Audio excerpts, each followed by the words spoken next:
and we've always hit it off very well, and I just think she's marvellous. Okay, you need to sit down for this one, because what I am about to tell you is not a confrontation. It is not a power move. It is not Anne shutting somebody down. This time, Princess Anne did something so quiet, so personal, and so deeply connected to Princess Diana that when I found out about it, I had to stop everything and just sit with it for a moment, because this one hits different. This one is about a mother's words reaching her son almost 30 years after she said them, and the person who carried those words all this time, who protected them, who waited for the exact right moment to deliver them, was Princess Anne. Now you know what has been happening inside the palace. You have seen Anne shut Camilla out of a midnight ceremony. You have seen Diana's portrait restored to the wall.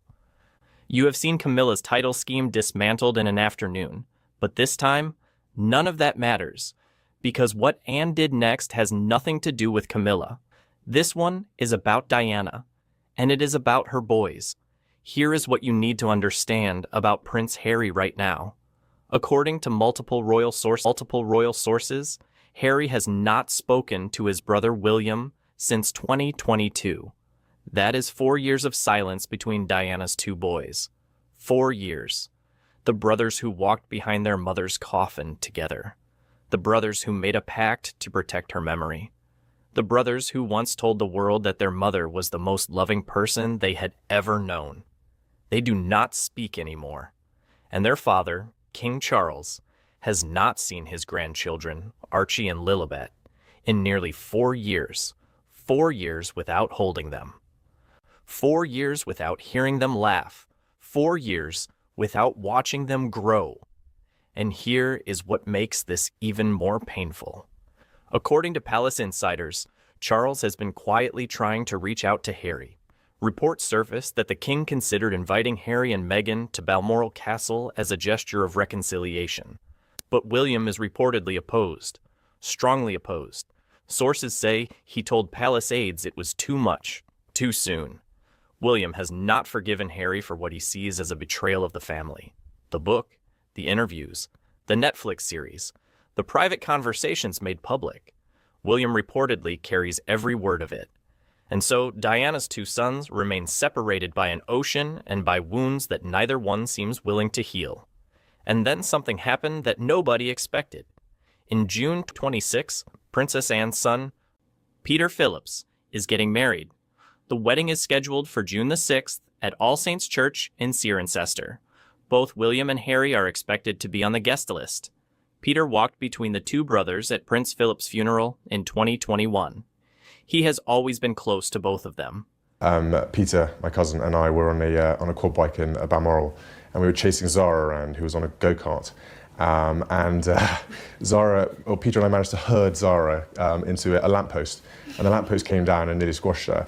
And I remember my grandmother being the first person out of Balmoral, running across the lawn in her kilt, and came charging over and gave us the most mighty This would be the first time William and Harry are in the same room in years. And palace watchers say Princess Anne looked at that guest list and made a decision. She was not going to let Diana's sons stand in the same church and pretend the other one does not exist. She was not going to let that happen. Not at her son's wedding. Not anywhere. Not while she was still breathing. So Anne did something she had reportedly been waiting years to do. She picked up the phone and called Harry directly. Not through aides, not through intermediaries. Not through lawyers or press secretaries or palace officials. Anne called Harry herself. And what she told him on that call is the reason I am telling you this story right now. According to palace insiders, Princess Anne told Harry that in the summer of 1997, just weeks before Princess Diana died in Paris, Diana pulled Anne aside during a private gathering at Balmoral. The two women were not always close. The press had spent years trying to manufacture a rivalry between them. But in those final years, something had shifted. Diana and Anne had found a mutual respect for each other. Diana trusted Anne because Anne was the one royal who never played games. She said what she meant, she did what she said, and she never lied. And during that conversation at Balmoral, Diana reportedly told Anne something about Harry. She said that of her two boys, Harry was the one she worried about most, not because he was weaker, not because he was less capable, but because Harry felt everything so deeply. She told Anne that Harry had a heart that was too big for the palace, that the institution would try to shrink him, that the protocol and the formality and the constant public scrutiny would suffocate a boy who just wanted to be loved and to love freely. Diana reportedly told Anne, "If anything ever happens to me, please watch over him. William will survive the palace. He was built for it. But Harry needs someone in his corner who will not let the institution crush him." And Anne kept those words for 29 years.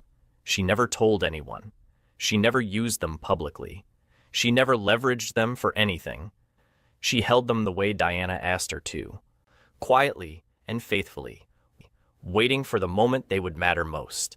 And on that phone call, Anne reportedly told Harry everything Diana had said, that his mother saw him for who he truly was, that she understood him in a way nobody else in the palace ever did, that she knew the world would try to change him, and she wanted someone to make sure it never did. Palace insiders say Harry could not speak for a long time after Anne finished. The line was quiet, and when he finally responded, his voice was broken. He reportedly asked Anne why she had waited so long to tell him, and Anne said she had been waiting for the moment he needed to hear it most. She believed that moment was now, before the wedding, before he would stand in the same room as his brother for the first time in years, before the world would watch to see if Diana's sons could find their way back to each other.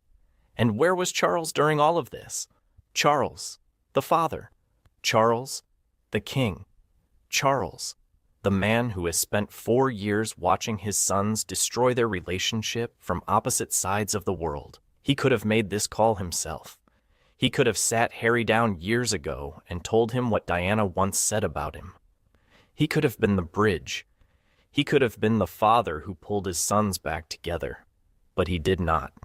He let the silence grow. He let the distance deepen. He let his sister do what he should have done himself. The same Charles who said nothing when Anne confronted Camilla. The same Charles who said nothing when William shut down the title scheme. The same Charles who has said nothing at every single turning point in this story. Palace watchers say the call between Anne and Harry lasted over an hour, and in that hour, something shifted. Harry reportedly told Anne that he wants to come to Peter's wedding, that he wants to be there, and that for the first time in a long time, he is not afraid of being in the same room as William, because now he knows something he did not know before. His mother saw him, his mother understood him, and his mother asked someone to watch over him, and that someone was Princess Anne, the woman who restored Diana's portrait, the woman who faced Camilla without flinching, the woman who uncovered a secret title scheme and shut it down, and now the woman who carried a dying mother's words for almost 3 decades and delivered them at exactly the right moment. Think about that. Diana has been gone for 29 years, and her words are still reaching her son, still protecting him, still holding him together. That is not memory. That is not legacy. That is love that refuses to die. And the person who made sure those words survived, the person who carried them faithfully across nearly 3 decades, is Princess Anne. I want you to tell me in the comments what hit you the hardest. Was it Diana's words about Harry? Was it Anne carrying them for 29 years? Was it Harry breaking down on the phone? Or was it Charles, once again, failing to do what a father should do? Tell me. I read every single one. Subscribe to Inside the Palace Wall, because the wedding is coming. William and Harry in the same room, and Anne will be watching. Trust me, you do not want to miss what happens.